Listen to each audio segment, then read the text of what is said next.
Hey guys, welcome to our first episode recap review of Once Upon a Time. Alright, so the second half of season 6 premiere was this afternoon. I just finished watching it and it was interesting. I guess that's the best way to say it. I took some notes so I could stay track. But let's see, the title of this episode was Tougher Than the Rest. I guess I'm still trying to figure that one out. Honestly, I thought it would have been something like Ugly Duckling or I don't know. But if you guys have any more insight on why you think it was titled Tougher Than the Rest, definitely let me know in the comments section. Love to hear what you guys thought of the episode. Where we left off, Emma and Regina were pretty much stuck in the wish world. They had a chance to get out with Wish Rumple, and pretty much Regina blew it because she saw Robin. And then Belle and Rumple's son, Gideon, or Morpheus, whatever you want to call him, we found out that he is the mystery man under the hood. It starts off pretty much right where it left off. Started off with the flashback of Emma as a little girl talking to, we knew that it was Pinocchio, but I guess she didn't know. Kind of figures that out by the end of the episode. But Pinocchio she's out there, what is she? She was about to burn the Ugly Duckling story pages that she had. I believe that's what she was about to burn.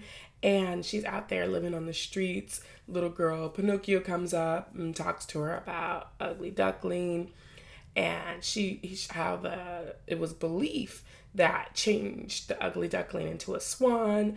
And that, if you believe in if you believe in anything strong enough, you can, or if you believe strong enough, you can change your fate. And Emma, being the pessimist that she was like, oh no, the duckling was always a swan. He just didn't know it yet. But this episode, lots of talk of changing your fate, which is big because Emma feels like her fate is to die as a savior, saving everyone else at the hands of who we now know is Gideon.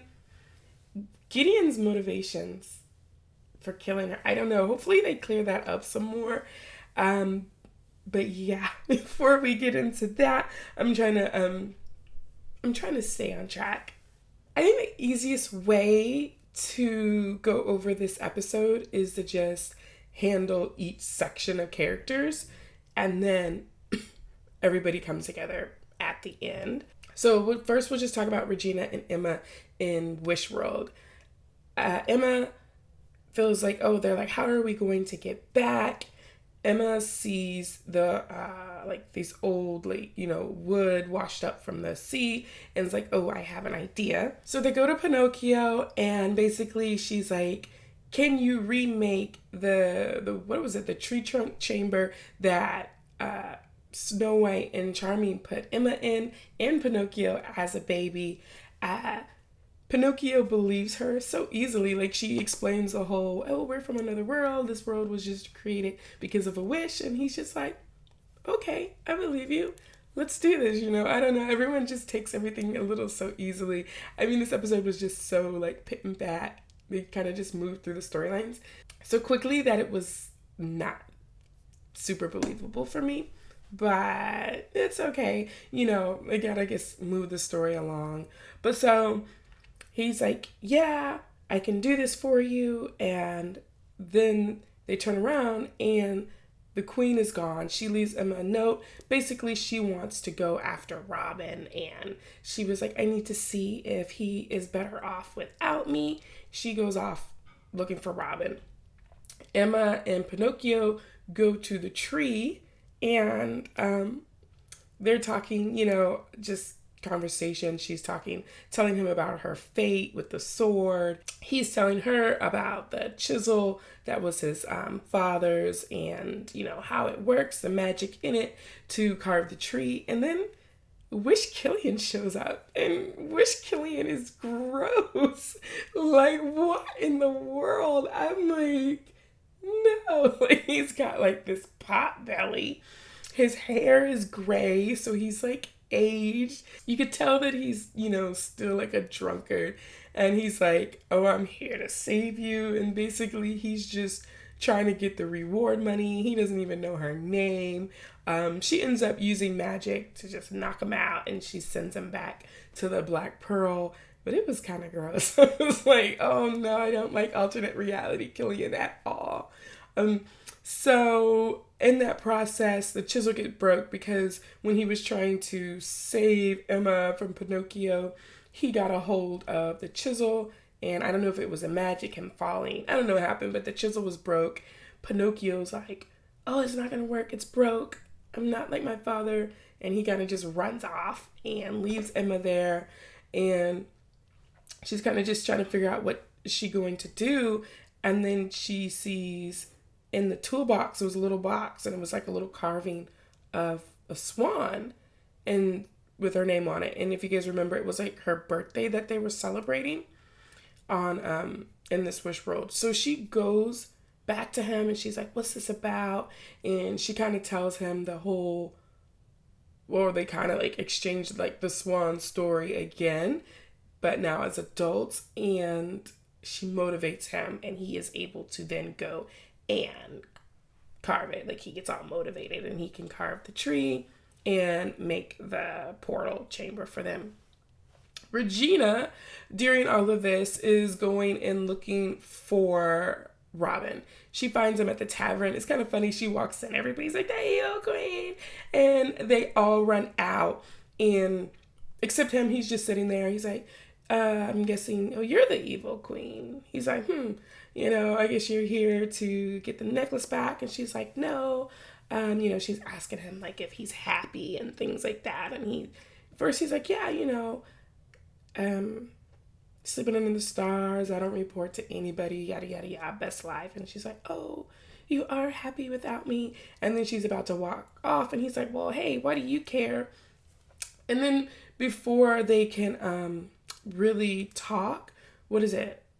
The sheriff of Nottingham or something like that shows up, puts a little you can't do magic wristband on the queen, Regina, and they capture Robin, and then they are put in the back of like a truck. They're going to take them off to jail. While they are in the back of the wagon, Regina is talking to Robin, and she finds out in this alternate universe, he never married Miriam. She died before they could get married, and he pretty much never experienced love, never had his kid, and he wasn't Robin Hood. He was just Robin of Nottingham. He was just a thief stealing for himself to get richer. He wasn't stealing from the rich and giving to the poor, and he just wasn't happy in this alternate life. And she kind of starts thinking, oh, so he wasn't better off without me. And then Rumple comes and saves the day. And so they are able to get out. And she's like, thinking Rumple's on their side. This is Wish Rumple, of course. And Wish Rumple is like, no, I'm not on your side. Yeah, I know you said this is all Wish World, but, I went to go find my Belle, and you locked her in a tower, and she is dead. He just found a pile of bones, and he wants revenge. So instead of taking that can't do magic band off of her, he takes her and Robin and locks them in a tower, with plans to probably kill and torture. And her and Robin talk, and she tells Robin about the whole Wishland thing, because I guess he heard Rumple talking, so she explains it to him. And once again, he just takes it like, oh, okay, that's easy. And, he's like, yeah, I'll believe that I have a better life and a better land. And so he helps her escape. He gets a nail unlocked, picks the lock or something, and they escape rather easily, which I was like, that's kind of weird. Like, Wish Rumple didn't have magic over that and stuff. It was just a regular lock, and they were just able to get out. And they show up pretty much right on time when Pinocchio finishes the carving chamber. Emma is like, oh, we gotta go. And Queen is like, yeah, we probably have all kind of people after us. We gotta go. And then Robin gives her the feather. And you guys know it's the same feather that she was supposed to get from the other Robin before he passed away. And so she's like, oh, and Emma's like, why don't you bring him with you? And they're like, oh, we don't even know if it's going to work because, he's from this fake alternate reality. And she's like, plus, you know me, I don't want to tempt fate. Regina's just so down on herself. And Emma's like, no, just do it, change your fate. And so before she can even get the words out, he's like, yeah, okay, let's go. I'm going. And Emma comes out on the other side. She comes out on the other side. They think Robin doesn't make it. And of course, he does make it. Now, I don't know what to think about Robin, the Wish Robin. Like, it's kind of just too easy. Everything about this episode was just too easy, in my opinion. But that was really easy. And I'm like, so can we trust him? I mean, we have no reason not to. But you're like, nothing is ever easy on this show. So you're like, what's the catch? What's gonna happen? There's always like a downside to the upside. But then, they've been teasing, like some people are getting their happily ever afters and some people are getting their end of the story, end of the road for them. So maybe Regina is gonna get her happily ever after. I don't know. What do you guys think about it? I don't know what to think about Robin coming over, them getting a second chance. Is it really just the writers realizing, hey, we made a mistake on killing Robin, and so we're just gonna bring him back and act like nothing happened? And then, like, he has a son. How is this gonna feel for his son, which we don't ever see? I can't even remember. Are all of them still in Storybrooke? I know that Arthur and them, I think they left. I'm not sure. I can't even remember. I'm so confused about who all is still in Storybrooke. But yeah, that is going to be interesting because he has a son and the baby that he had with Zelina, and now he's back. I don't know. Lots of stuff there. In Storybrooke, while all of that stuff was happening, we have Killian and Charming trying to figure out who the guy in the hood was, and, we got to stop him because this is the guy who's going to kill Emma. And Charming doesn't want to wake up Snow because, he's like, we got to figure this out before we wake her up. And they, eventually they find out who, the guy in the hood, they find out who Gideon is. Belle comes to them and says, pretty much, it's my son.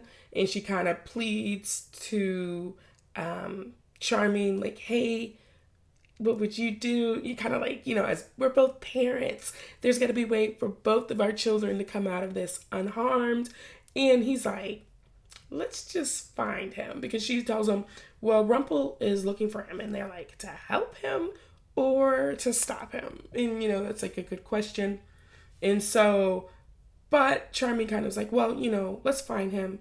We give you your shot, but I'm going to let you know in the end, he's going to do what it takes to save his daughter. Rumple did go look for him. He does find him, and they kind of have it out. What we know from Gideon, because before that, Gideon does talk to his parents together. And what we do know about Gideon, he was raised by the black fairy, dark fairy, and he tried to pretty much, the dark fairy tried to pretty much corrupt him and turn him evil, but he was like, no, I didn't turn evil because I had, the thoughts of you, his mother. But what he wants to do is kill Emma so he can get all her powers and become the savior, and I guess then go defeat the dark fairy. I don't know. I'm gonna go have to rewatch his explanation on why he felt like he had to, and he was like, I've seen a vision, it's my fate, I know it's going to happen. Rumple does go after him. They find them and they kind of face off. It's kind of cool seeing the anger built up between them, like the rivalry. And I don't know what's going on with, like, he has a hand thing too, but like Rumple's son, Gideon, and his hand was all turning like red and like lava, like cracks in it and stuff as he was getting angry, but he never did lash out. He never actually did hit Rumple, although Rumple was trying to like, don't take it on them, oh, this is my fault. You want to, come at somebody, come at me. And he pretty much, didn't do it. I'm not sure what this anger thing is or if it's just his magic, boiling up in his fists. But so he just leaves. He doesn't, that kind of falls flat. But right as Emma and them are coming into town, she bumps into Gideon and he's like, oh, ready to fight her. And her hand is shaking. Everybody is, showing up in town, and we're like, okay, this is like we're already at the square down. But, Emma had on a different outfit in the vision, so I don't think this was the fight. But so basically, they fight. He gets a hold of the sword. Everyone's begging, no, no, no, no. And she's like, don't worry, I'm not going to let them hurt you. And then he freezes like everybody who's watching. And he's like, no, I'm not going to hurt them. I'm just going to hurt you. And so he has the sword. And then basically Emma uses her hand shaking, but she's able to get herself together, use the magic, knock him down. And then she grabs like the piece of the sword and she's like holding it up to his neck. And then Rumple's like, no, pretty much pleads for the life of his son. And then he's like, I don't need your help. And he uses magic and is gone. So Emma doesn't kill him. He's still a threat. But at least she's alive. Rumple and Belle have a moment. Pretty much they need to come together to stop their son, who is very angry. He goes up to the clock tower and blows it like the face out of the clock and just standing there mad at the end, looking over at the town. And it looks like, from the previews of the next episode though, it looks like we're going to focus more on Charming and Snow's curse. So maybe that'll probably, pit pat and get broken next episode. And it just feels like they're going to tie up a lot of loose ends and they're like just shifting to focus on the new story. Like I just feel like things are ending. So it feels like they're just trying to close up the loose ends of the first half and move on with the storyline and whatever direction they're going to. Overall, it was an okay episode. Best scenes, Rumple and Gideon are going head to head. Gross Killian and not so much yet. I really do like Regina and Robin, but I want to, like, if they come together. I mean, everything was just too easy, and I just feel like I can't let a sigh of relief, like, oh, Robin's back, they're back together, because I just kind of feel like, too easy. But it could just be too easy so that they could just, like I said, wrap it up and move on. Let me know in the comments, what do you think about this episode? Did you enjoy it? Was it a big enough bang? Or, I don't know. I kind of want to say that I'm a little let down, but I don't know what I expected. And just like Wish World was like something fun, and just boom, wrapped up. They're out of Wish World. Boom. We know who the masked man is. Well, we knew who he was at the end of the other episode, but just him and Emma fight it out already, and now we're moving to what's the next thing. I still think they're gonna have another fight, but yeah, I'll be excited for next episode though. I really want. I mean, Snow and Charming, the first couple you fall in love with, and the beginning of the show. So I would like to be able to see them in the same scene together and have the curse removed. It'll be interesting to see how they do it. Somehow Killian looks like he's involved from the previews, so that will be very, very interesting to see what's about to happen with that. I can't wait. I will definitely be back with another episode recap when that airs next week. As always, thanks for watching. Don't forget to subscribe, and I'll see you guys next time.